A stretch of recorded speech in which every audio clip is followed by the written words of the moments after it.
Viewers, ই passport আবেদনে সাধারণত যে 10টি ভুল করা হয় তার মধ্যে রয়েছে 1 নম্বরে নামের ভুল। আবেদনকারীর নাম বা পিতামাতার নাম লিখতে ভুল করেন অনেকেই। আবার এই নামের মধ্যেও 2 রকম ভুল করে থাকেন, যেমন ক নামের বানানগত ভুল, খ নামে এমডি বা মোহাম্মদের পরে ডট ব্যবহার করা, এটি আরেকটি ভুল। অনেকে এনআইডি অনুযায়ী এমডি বা মোহাম্মদের পর ডট ব্যবহার করে থাকেন। পাসপোর্টে এমডির পর ডট ব্যবহার করা যাবে না, কারণ পাসপোর্ট হলো ইন্টারন্যাশনালি ব্যবহার হয়ে থাকে। 2 নম্বর জন্ম তারিখের ভুল।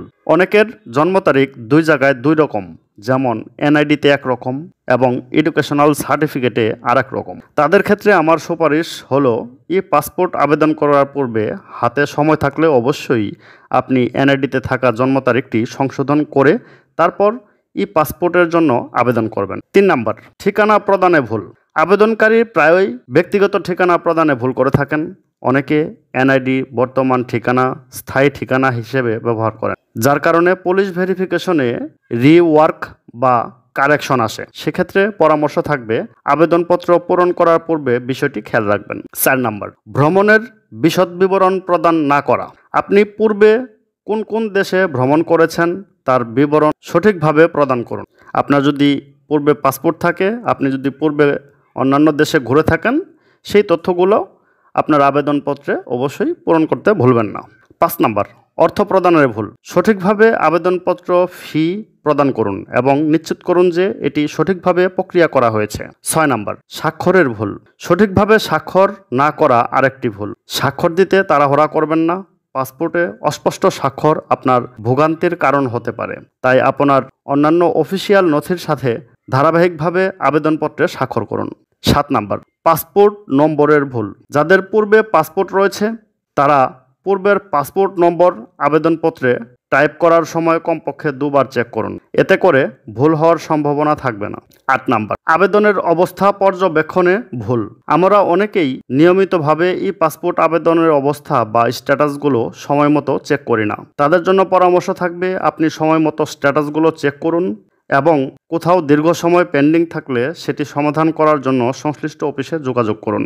9 নম্বর পুলিশ ভেরিফিকেশন প্রতিবেদন বিলম্ব। পাসপোর্ট আবেদনে বায়োমেট্রিক এনরোলমেন্ট প্রদান শেষে কর্তৃপক্ষ কর্তৃক আবেদন প্রাথমিকভাবে যাচাই বাছাই করা শেষে সেটি আবেদনকারীর দেওয়া ঠিকানা অনুযায়ী তার নিকটস্থ থানায় প্রেরণ করা হয় পুলিশ ভেরিফিকেশনের জন্য। এক্ষেত্রে আপনার খেয়াল রাখতে হবে যে যেন পুলিশ ভেরিফিকেশনটি দ্রুত সম্পন্ন হয়। সেজন্য আপনাকে সকল ডকুমেন্ট নিয়ে এসবি বা ডিএসবি অফিসে যোগাযোগ করতে হবে। 10 নম্বর আবেদন যাচাই বাছাই জনিত ভুল। এটি সবচেয়ে বড় ভুল। আবেদনপত্র বেশিরভাগ ভুল হওয়ার অন্যতম প্রধান কারণ হলো আবেদনপত্র পূরণের সময় সঠিকভাবে যাচাই বাছাই না করে সাবমিট করা। সেক্ষেত্রে আমার একটি পরামর্শ হলো আপনার আবেদনটি সম্পূর্ণ করার পর আপনি কমপক্ষে 2 বার যাচাই করুন, তারপর আবেদনটি সাবমিট করুন। তাহলে ভুল হওয়ার সম্ভাবনা অনেকাংশেই কমে যাবে। মনে রাখবেন আবেদনটি সাবমিট করার পর আপনি আর সংশোধন করার সুযোগ পাবেন না। বন্ধুরা, এই ছিল আজকের ইনফরমেটিভ ভিডিও। ই পাসপোর্ট আবেদনে সাধারণত যে প্রধান 10টি ভুল হয়ে থাকে তা নিয়ে ছিল আজকের আলোচনা।